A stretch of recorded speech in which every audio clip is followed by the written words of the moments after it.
संसार में आज जो सबसे ज़्यादा जो दिया जाता है वह उपदेश है, और जो सबसे कम जो लिया जाता है वह भी उपदेश है। यह कैसी विडंबना है कि लोग उपदेश देते हैं, उसका उनके जीवन से लेना देना ना के बराबर है। यानी उपदेश देने वाला व्यक्ति खुद उस उपदेश का पालन नहीं करता है। वास्तव में उपदेश देने वाले को भी चाहिए कि पहले वह स्वयं वैसा आचरण करे जैसा वह दूसरों को उपदेश देता है। तथागत बुद्ध एक बार गया के किसी गांव में भिक्षाटन के लिए गए। वापसी में उन्हें रास्ते में एक लड़का दिखाई दिया जो गुड़ ज्यादा खाने के कारण बीमार और कमजोर होता चला जा रहा था।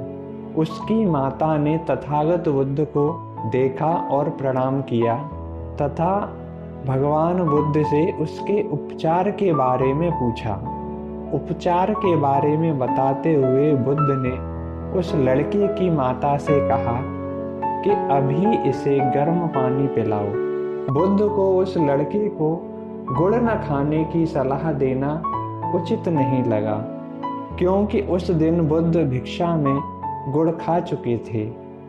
इसलिए मात्र इतना ही कहा कि इसे गर्म पानी पिलाओ, मैं इसका उपचार कल आकर बताऊंगा। दूसरे दिन बुद्ध फिर से उस लड़के के घर गए और उस लड़के को कहा कि यदि तुम गुड़ खाना बंद कर दोगे तो जल्द ही बीमारी से ठीक हो जाओगे। बुद्ध की सलाह पर उस लड़के ने प्रण किया कि वह गुड़ खाना छोड़ देगा। लड़के की मां ने कहा, यह बात तो मैं इसको पिछले कई महीनों से समझा रही हूँ, फिर भी यह गुड़ खाने से नहीं मानता है। बुद्ध ने कहा, इसका कारण यह है कि जो व्यक्ति अपने अनुभव और शुद्ध अंतःकरण से बोलता है उसका प्रभाव व्यक्ति पर पड़ता है। जो बात मात्र मुंह से बोली जाती है उसका प्रभाव कुछ ही समय तक रहता है और फिर समाप्त हो जाता है।